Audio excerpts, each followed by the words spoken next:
Let's talk about burnout. It can look like late nights, checking emails until your eyes feel really blurry, that feeling of having literally nothing left to give when you finally get home, or thinking, if I just push through a little longer, but then that finish line just keeps moving and moving and moving. Here's the thing. Your stress response was designed for short bursts, not an always on survival mode. Think about it. Our ancestors would face a threat, whether it was a predator, a storm, or a tiger in the room every once in a while. And stress literally needed to kick in to help them react. But at the time, once the danger passed, the storm passed, the tiger decided to walk off, their bodies reset. But now, the threats don't stop. It's obviously not tigers chasing us, or hopefully not, but it is back-to-back meetings, relentless emails, and an overflowing to-do list. Our brain, though, is rooted in these primal patterns. It doesn't know the difference between a tiger and an overflowing inbox. And without intentional recovery, that constant stress can drain us pretty quickly. So in this video, we're going to break it all down. We'll explore whether stress is actually good or bad, and I have a feeling the science is really going to surprise you on that one. We're going to talk about hidden energy drains that make burnout worse, and we'll also explore a science-backed technique that uses slow, gentle touch to reset your nervous system so you can actually recover fully. Let's get into it. So is stress actually bad? You'll hear people say, stress is bad for you. And then other people say, no, stress is good. It's motivating. It makes you stronger. But which one is it? Because if you've ever been told that stress helps and you perform better, but you've also felt like a stressy mess at times, you are not crazy. When people say stress helps, what they're actually referring to is challenge. And challenge is not the same as stress. When you take on a challenge, like prepping for a big presentation or training for a marathon, what happens is you rise up to the occasion. Your energy kicks in. You get focused. You perform at your peak. But here's the catch. After the challenge, you're supposed to reset. And that's where we start to go wrong. So instead of letting the stress wave rise and fall, what we're doing now is we just keep stacking stressor after stressor after stressor, and our nervous system stays in high alert mode. At some point, it's got to crash. And the science actually shows what happens in our bodies when we take on challenges. So I'm going to show you this. Here's a graph that comes from research at the Institute of Heart Math. And it's been replicated over and over again by different institutions. But what you'll see here are two lines. The blue line is an indicator of someone who knows how to regulate stress and recover. The red line is an indicator of someone who just keeps pushing, no recovery, just keeps pushing and the finish line keeps moving. At first, you'll see that both people are doing great. They take on a challenge, maybe it's a work deadline, they're training for a race or just major project that's showing up. And at first you can see that their performance increases. But if you actually look a little bit closer, that blue line person, they're actually performing better than the red line, even initially. Why? Because they're managing their stress. They're handling the challenge without draining their system. And that's when things shift. The challenge keeps going, and instead of recovering, the red line person just keeps pushing and pushing and pushing. Welcome to the hyperreactive stage. This is where you're tired, you're exhausted even, but you're pushing through. Your brain's on high alert, and you start making mistakes. And suddenly, those little things start ticking you off. An annoying email, spilled coffee, a weird comment from a coworker or someone at the grocery store. But what you'll see here is the blue person, they notice those signs. So they pause, they reset, and then they keep going. But the red line person, they ignore those warning signs. And here's what happens next. This final stage is emotional exhaustion. It's where that red line literally crashes into burnout. Their energy is depleted, their brain is fried. For some, it can be an extreme action, like going and quitting their jobs. But for others, it can be a little bit more subtle, like waking up every day feeling numb, exhausted, and stuck in survival mode. Now, let's go back to that blue line, because that person took on the same challenge as the red person, but they knew how to recover. They built in small moments to reset, and they used techniques to regulate their stress.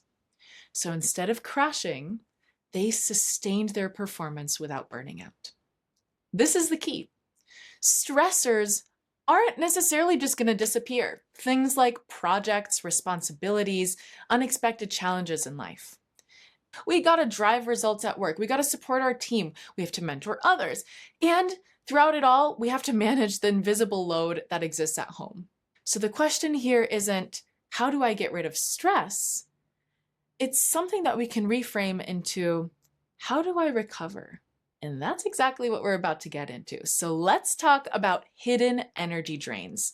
Those sneaky little ways that your energy can get drained without you maybe even realizing it. And once you learn how to recognize these drains, you're going to be so much better at minimizing them. Now, you're probably already familiar with the usual stressors, external things like deadlines, emails, packed calendars, kids' schedules, carpool, all that good stuff.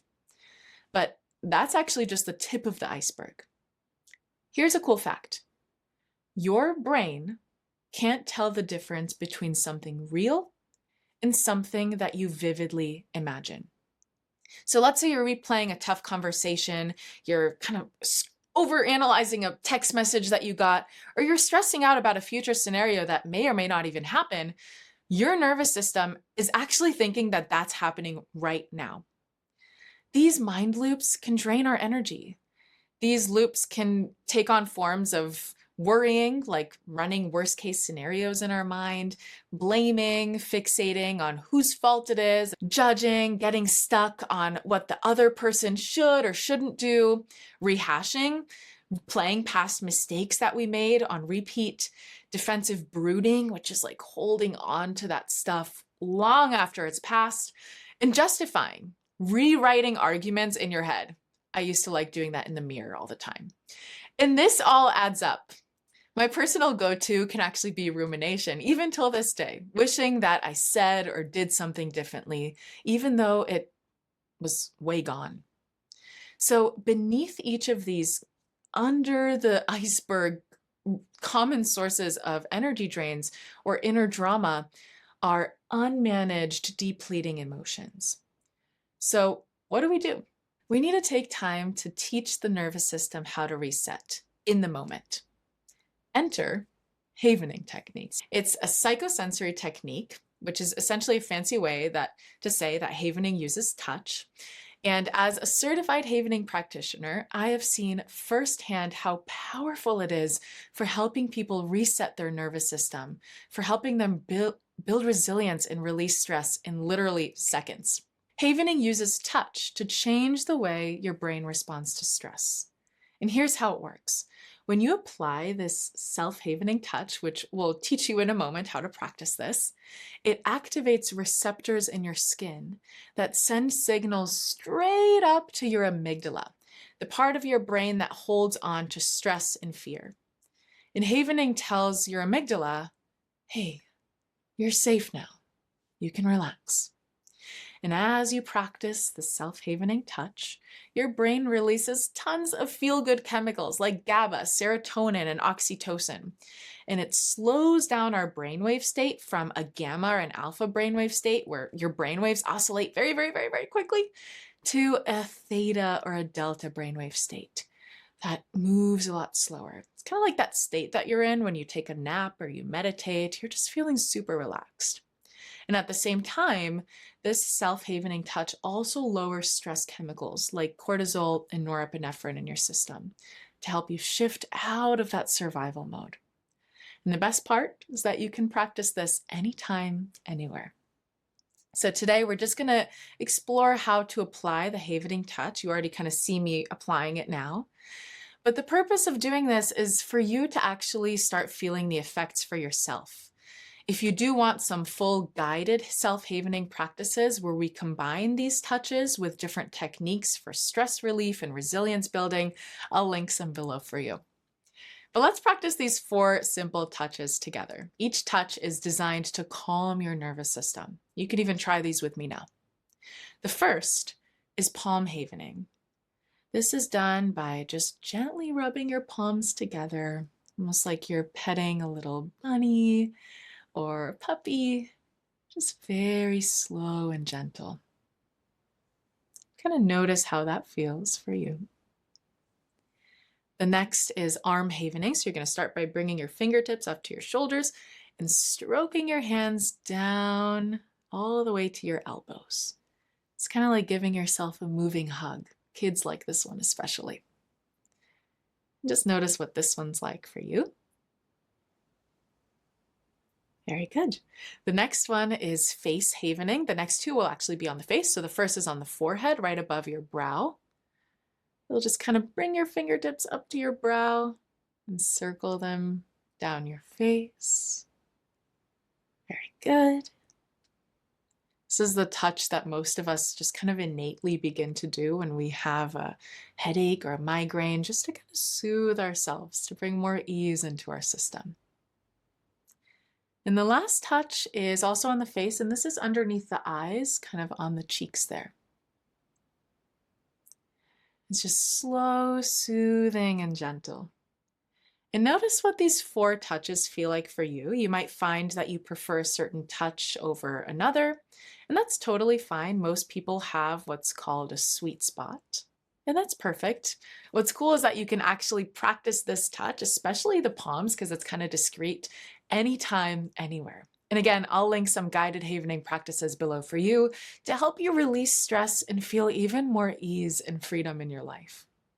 And if you're someone who feels drained from constantly giving to others but never filling your own cup, I invite you to check out this video next, where we talk about something called overcare. And we learn a helpful tool to help you shift from very, very over-attached care that depletes you into genuine, balanced care. So I'll see you there, and I'm sending you love.